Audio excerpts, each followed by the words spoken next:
Hello, folks. Welcome to the MegaMets podcast. Tonight, it's Pro Wrestling Noah's Demolition Stage in Fukuoka 2023 from the Fukuoka Kosai, I believe it's called, in Fukuoka, Japan. You guys are lucky I'm not streaming today because yesterday I just finished Marvel Spider-Man 2 and got the platinum. Excuse me. Anyway, 10 matches on the card. We start with a dark match. 6-man Akatoshi Saito, Stallion Rogers, Daichi and Kai Fujimura against Mohammed Yone, Daichi Ozawa, and Yu Owada. Two established and a young boy against one established and two young boys. To me, no-brainer. Saito, Rogers, and Fujimura. That's my vote as well.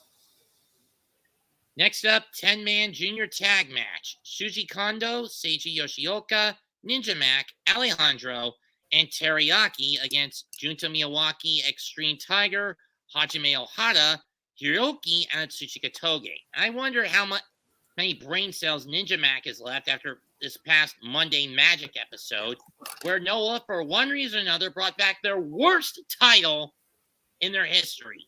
Which is? The GHC Hardcore Openweight Championship. No. That's just asking for so much concussions. Your brain will be turned to mush. At least it's in the hands of a candidate who's known to be hardcore, Masato Tanaka. Ah, yes. That guy's a legend in his own right. 10 of the best junior heavyweights, but since Teriyaki only arrived rather recently, they've been trying to build him up, I'm going to give this to his squad. Yeah, why not? Because it's not like there's much else. Next up, tag match. One half of the GHC Heavyweight Tag Champions, Anthony Greene and LJ Clearly of GLG take on Kaito Kiyomiya and Ryohei Oiwa, still on loan from New Japan for his excursion. Go figure. I'm not sure how this is going to pan out. On the one hand, you could see Kiyomiya and Oiwa going after the tag titles before Oiwa has to be given back to New Japan. But on the other hand, and the fact that Green's normal partner is busy with something else tonight, I'm not sure how it's going to play out. So I'm just going to throw one up in the air and say Kiyomiya and Oiwa. And I'm voting for Anthony Greene and LJ Cleary. Fair enough. 6-man tag. Ryohei, Hideki Suzuki, Saxon Huxley, and Shuhei Taniguchi against Masa Kitamiya, Manabu Soya, and Daiki Inaba. That's a lot. Ryohei, fresh off losing the GHC heavyweight tag titles in Nagoya recently. You gotta wonder how much this is screwing it with Saxon Huxley's head. Indeed.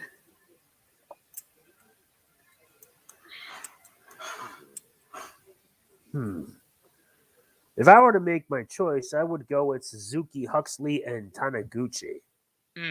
Fair enough. I'm going to go Kitamiya, Soya, and Inaba. Fair enough. Moving on, it's a tag match. Again. Yoshinari Ogawa and Daga of Stinger against Eita and GHC Junior Heavyweight Champion Hayata. This is basic for Eita and Hayata. This is just trying to get payback on the two men that stabbed each of them in the back. With Hayata, it's Ogawa. For Eita, it's Daga. I'd say payback must be given. I don't know. I'm going to give this to Stinger simply because it would open the door for a future GHC junior title shot. Yeah, fair enough. So you're going Eita and Hayata. I'm going Daga and Ogawa. Okay, then. Is it, if that's what you were telling me, right? Yeah, pretty much. Okay. Next up is a tearjerker, in my opinion. Katsuhiko Nakajima's final match is Axes. Himself and Go Shiozaki team up for the final time against Takashi Sugiura and Naomichi Marufuji. Between these men, 15 GHC heavyweight title reigns. Now, Marufuji and Sugiura each with 4. Nakajima with 2, and Shiozaki with 5. Damn. That is a lot. Throwing the boatload of heavyweight tag title reigns between them.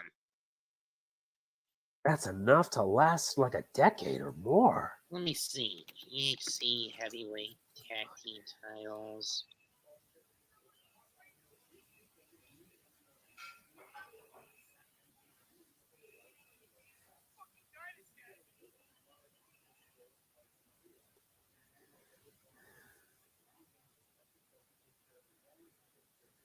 And you look at individual tag title runs, let's see.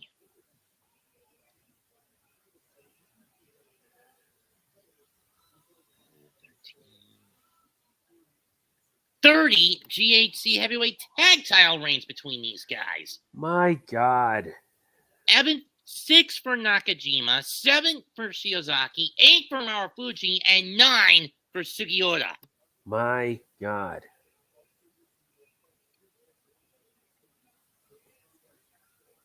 That's how long these 4 men have been with this company.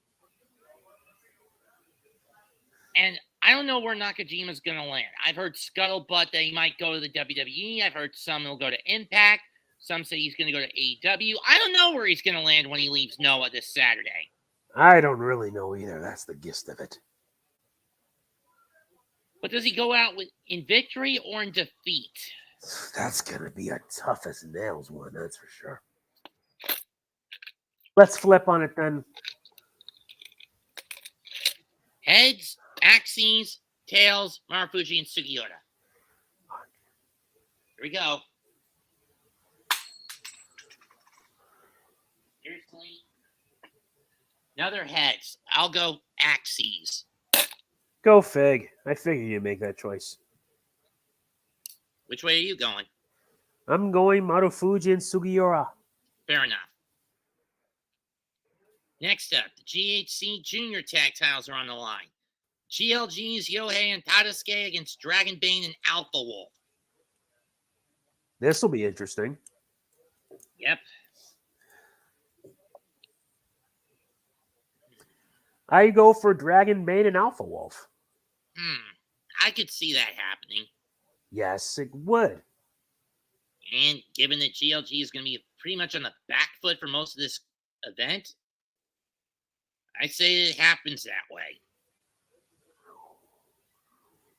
Next up, semi-main, GHC National Openweight Championship. Sublime every time Jack Morris, the other half of the tag champs, challenges El Hijo de Dr. Wagner Jr. These two met back in April, with Jr. coming out on top in Sendai and retaining the gold. Dang. Does fortune favor Jack this time around? If it doesn't, then Hijo will have eclipsed had the most successful GHC National Championship reign, as this is his 7th defense of the title. I'd say my vote is going to be on Hijo de Dr. Wagner Jr. I want him to see him eclipse it. I would see it too, so let's see how it pans out. Indeed. And now we get to the main event. For the GHC Heavyweight Championship, on one side you have Jake Lee, and on the other, the Fist King. Keno. Yep. For Jake Lee, this is a chance to rectify and reestablish his aura of invincibility, which took a hit during the N1 victory. That gotta suck. With a loss to Keno. For Keno, it's a chance, it may be a last desperate chance to get to the main event of the New Year's show coming up January 2nd at Ariake Coliseum. Yep. He's been denied the last 2 years. Will it be 3? He will not be denied anymore. I vote is on the Fist King. But flip regardless to see how this will turn out. Lee for head is heads, Keno is tails. Flip.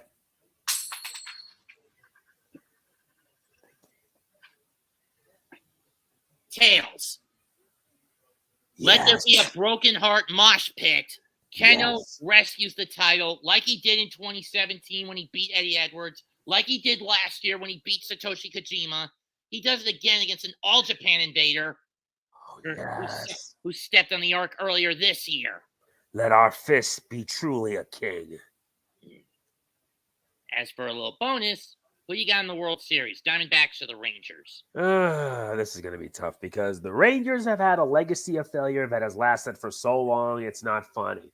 They had their chance to win the World Series back in 2011, only for them to fail it. Yeah, and then they had another chance, and they blew it. In the same damn game. Twice. Oh, my God. We all know which one that was. The David Freese walk-off. Game 6.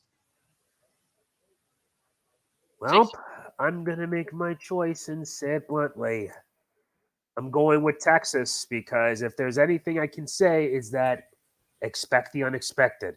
Yeah, Tell that in 2019 when the Nationals won a World Series for the first time. yeah, we could say the same thing about how everyone thought with Ronald Acuna Jr. out for the rest of 2021, the Braves weren't going to do much, and yet they put the pedal to the metal and won it all. They were hungry. They were hungry for sure.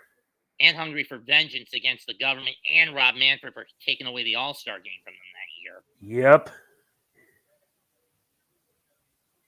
At least the NHL is doing a crackdown on woke bullshit. That's good. We don't need that garbage. Tell me about it. I'm thinking, you think you want to move the power struggle pick to next Friday, seeing as how we're not going to really have the full card, even though we'll have the Super Junior Tag League final sorted out? Probably. Okay, we'll move it to next Friday. Indeed. Anyway, folks, I'd like to thank Mega Man for joining up for this one. Leave a comment, smash the like, sub to both our channels. This is the MegaMets podcast signing out. Peace out. And good night. Bang. Indeed. See, you've recovered from your cold. Yeah.